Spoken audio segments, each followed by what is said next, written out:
Shiv Sena UBT की सांसद प्रियंका चतुर्वेदी ने केरल में होने वाले चुनावों को लेकर अपनी प्रतिक्रिया दी। उन्होंने कहा कि चुनाव प्रक्रिया को लेकर कुछ सवाल जरूर उठ रहे हैं, खासकर चुनाव की तारीख और नतीजों के बीच लंबे अंतर को लेकर। प्रियंका चतुर्वेदी ने कहा कि जानकारी के अनुसार केरल में वोटिंग 9 अप्रैल को होगी, लेकिन चुनाव के नतीजे 4 मई को घोषित किए जाएंगे।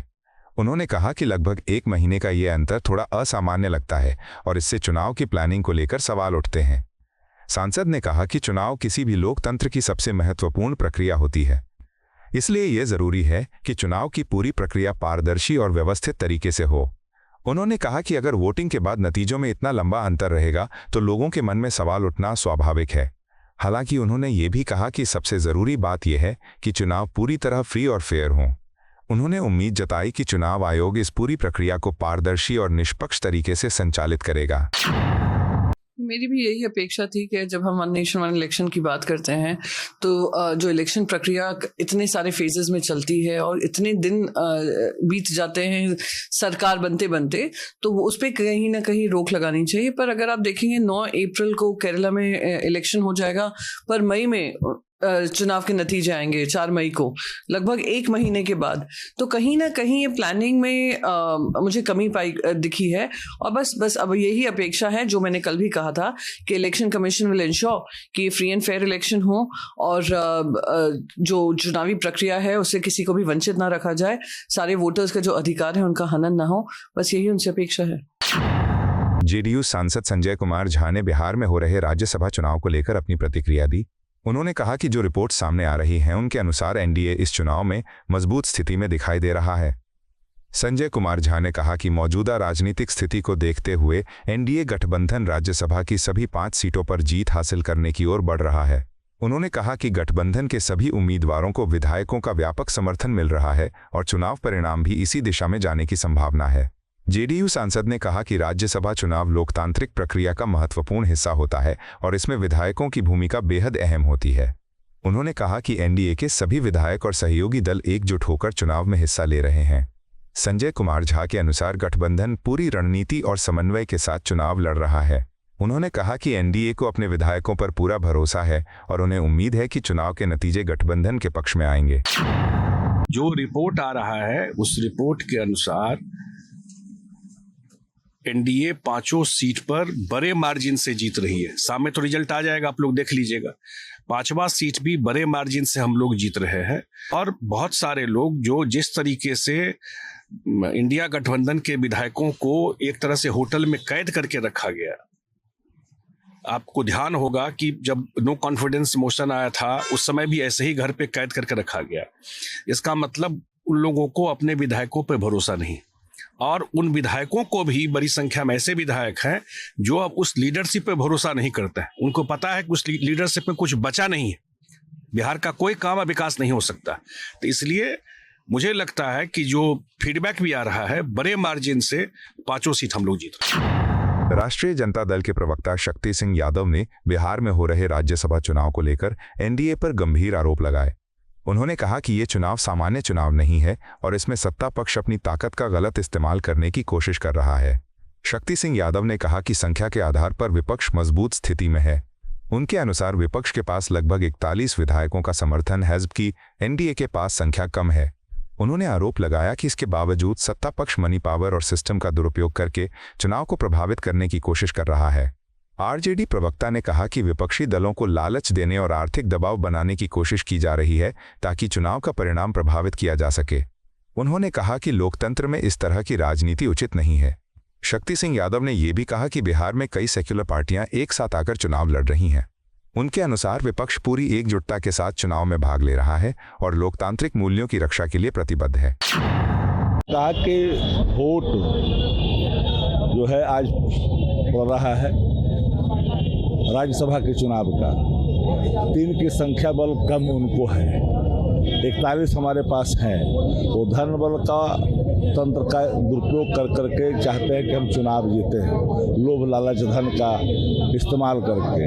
लेकिन जितने सेकुलर पार्टियां हैं सब एक मंच पर हैं, और ये चुनाव की नौबत इसलिए आई कि नीतीश कुमार जी के अंदर चेतना नहीं है, नहीं तो निर्विरोध होता ये जो है हॉर्स ट्रेडिंग पैदा करना भारतीय जनता पार्टी की पुरानी आदत रही है। ये जिसके पास 3 कम है वह चिल्ला रहा है, लेकिन नीतीश कुमार जी की जो पार्टी के लोग हैं जो चाहते हैं कि नीतीश कुमार रहें तो हाथ पर हाथ धर के बैठेगा। कांग्रेस विधायक अभिषेक रंजन ने भी बिहार में राज्यसभा चुनाव को लेकर अपनी प्रतिक्रिया दी। उन्होंने कहा कि जिस सीट पर चुनाव हो रहा है वह कांग्रेस की सीट है और पार्टी उसे बचाने के लिए पूरी तरह तैयार है। अभिषेक रंजन ने कहा कि इस सीट को जीतने के लिए 41 वोटों की जरूरत है। उन्होंने विश्वास जताया कि अगर विपक्षी दल एकजुट रहते हैं और सभी विधायक सदन में मौजूद रहते हैं तो कांग्रेस इस सीट को सुरक्षित रख सकती है। उन्होंने कहा कि राज्यसभा चुनाव में विधायकों के वोट का महत्व बहुत ज्यादा होता है और हर विधायक को अपने वोट का सही इस्तेमाल करना चाहिए। कांग्रेस विधायक ने कहा कि विपक्ष के सभी विधायक अपनी जिम्मेदारी को समझते हैं और लोकतांत्रिक प्रक्रिया का सम्मान करते हुए मतदान करेंगे। उनके अनुसार ये चुनाव केवल एक सीट का नहीं बल्कि लोकतांत्रिक मूल्यों की रक्षा का भी सवाल है। उन्होंने विश्वास जताया कि विपक्ष पूरी मजबूती के साथ चुनाव लड़ेगा और कांग्रेस अपनी सीट को बचाने में सफल होगी। ये सीट हमारी है और इसे हम लोग रिटेन करेंगे। 41 की संख्या जो चाहिए, 41 विधायक विपक्ष में बैठते हैं और मुझे लगता है कि सभी विधायक अपने मताधिकार का प्रयोग करके जिस आइडियोलॉजी के तहत वो विपक्ष में बैठते हैं उसके प्रत्याशी की। देखिए, कांग्रेस कहने के लिए आप कह सकते हैं कि कुछ लोग वो चीज़ लीडरशिप से बात करके वो चीज़ सॉर्ट आउट हो चुकी है और जो भी हमारे विधायक हैं वो अपने मताधिकार का प्रयोग महागठबंधन के पक्ष में। अरे सर, अभी तो 9 बजे, अभी तो शुरुआत हुई है, सब लोग आ जाएंगे। मेरे लिए एक अच्छा एक्सपीरियंस है, बहुत कुछ सीखने को मिल रहा है। इसके पिछले भी सत्र में हम लोगों ने काफ़ी चीज़ें सीखी। सीनियर लीडर्स हमें अपना एक्सपीरियंस शेयर करते हैं और उस हिसाब से हम अपना नहीं जो अमूमन इलेक्शन के टाइम में जो होता है कि हमें पूछा नहीं गया, हमसे बात नहीं की गई, बस वैसी छोटी छोटी चीज़ें थी और संगठन को लेके चीज़ें थी, वो चीज़ सॉर्ट आउट हो चुकी। बिल्कुल, संविधान, ये हमारी जीत नहीं होगी, ये संविधान की जीत। आप इसे कह सकते हैं कि काफी दबाव में जो विधायक थे वो भी थे। एक दिन हमने भी अपना फोन स्विच ऑफ कर दिया। बिहार सरकार के मंत्री विजय कुमार चौधरी ने राज्यसभा चुनाव को लेकर एनडीए की जीत का भरोसा जताया। उन्होंने कहा कि मौजूदा राजनीतिक स्थिति को देखते हुए ये स्पष्ट है कि एनडीए के सभी 5 उम्मीदवार निर्णायक बहुमत से जीत हासिल करेंगे। विजय कुमार चौधरी ने कहा कि एनडीए गठबंधन पूरी तरह संगठित और एकजुट है। उन्होंने कहा कि गठबंधन के सभी विधायक अपने उम्मीदवारों के समर्थन में मतदान करेंगे और इससे एनडीए को मजबूत जीत मिलेगी।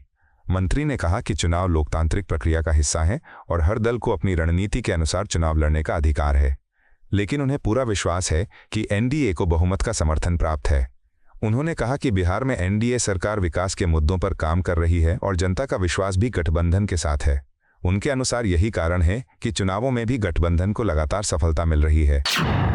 चुनाव हो रहे हैं और नतीजे भी स्पष्ट कि 5 एनडीए के उम्मीदवार प्रबल और प्रचंड बहुमत से जीतेंगे।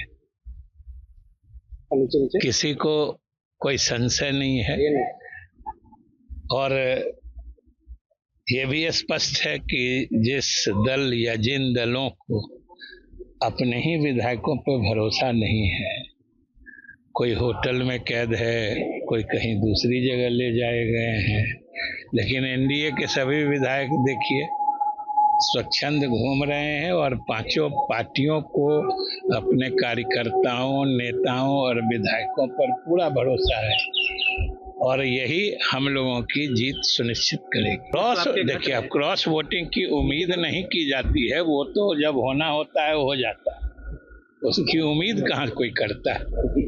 वो तो खास परिस्थिति विशेष में हो जाता है, उसकी उम्मीद या उसकी प्लानिंग नहीं की जाती। हमारी कमी है इस चुनाव की, तो यही खासियत है ना कि 5 उम्मीदवार को जीतना है। प्रथम चरण मतलब राउंड जो माना जाता है, प्रथम चक्र में हो, द्वितीय चक्र में हो, तृतीय चक्र में हो और अंत में जिसको सबसे कम वोट रहता है वो छट जाते हैं। बीजेपी सांसद दिनेश शर्मा ने चुनाव प्रक्रिया को लेकर अपनी प्रतिक्रिया दी। उन्होंने कहा कि भारत में चुनाव पूरी तरह पारदर्शी तरीके से कराए जाते हैं और इसके लिए चुनाव आयोग लगातार आवश्यक बदलाव और सुधार करता रहता है। दिनेश शर्मा ने कहा कि चुनाव आयोग एक स्वतंत्र संवैधानिक संस्था है और उसका काम चुनाव प्रक्रिया को निष्पक्ष और पारदर्शी बनाना है।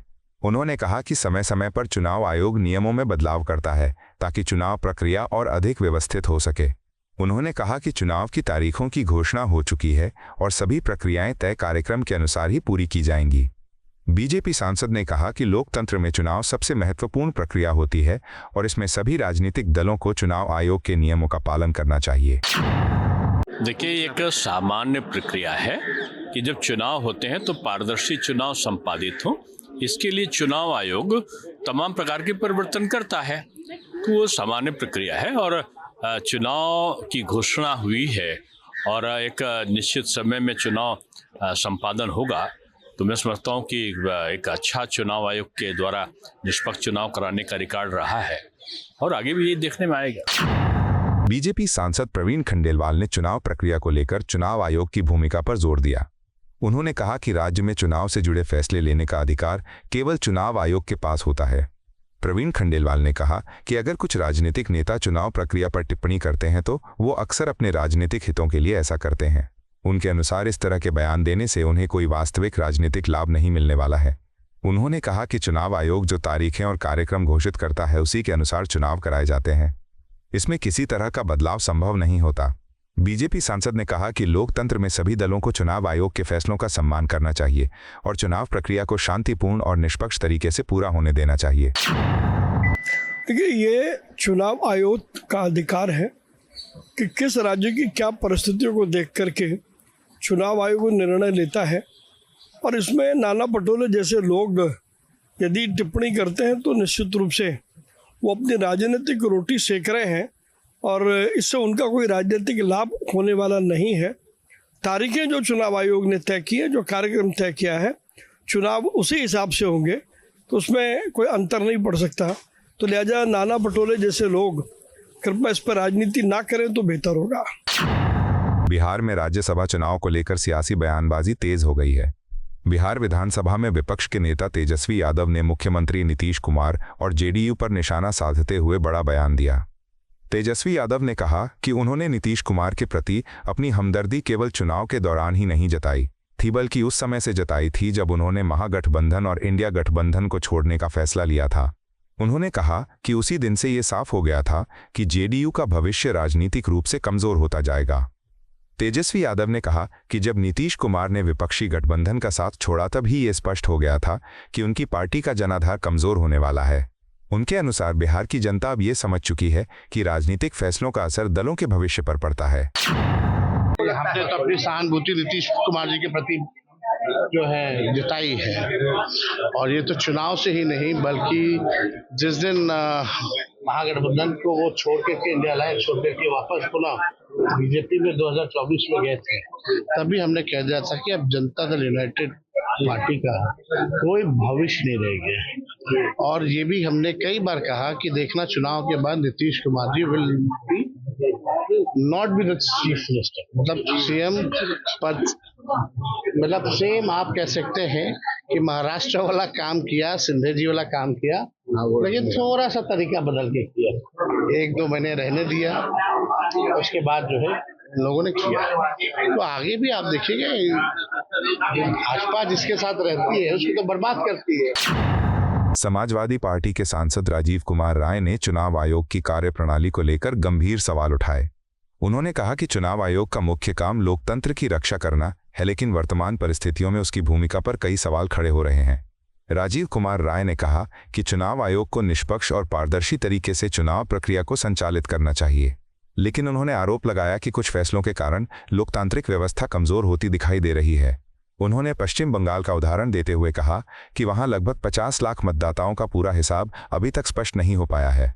उन्होंने कहा कि चुनाव प्रक्रिया के लिए सीमित समय बचा है और इतनी बड़ी संख्या में मतदाताओं से जुड़े मुद्दों को हल करना आसान नहीं होगा। सपा सांसद ने कहा कि चुनाव आयोग के पास 20 से 21 दिनों का समय है और इसमें सैकड़ों ऑब्जर्वर, माइक्रो ऑब्जर्वर और चुनाव अधिकारी काम कर रहे हैं। चुनाव आयोग जिसका काम लोकतंत्र का रक्षा करना है, दुर्योधन बनकर लोकतंत्र का चीरहरण कर रहा है।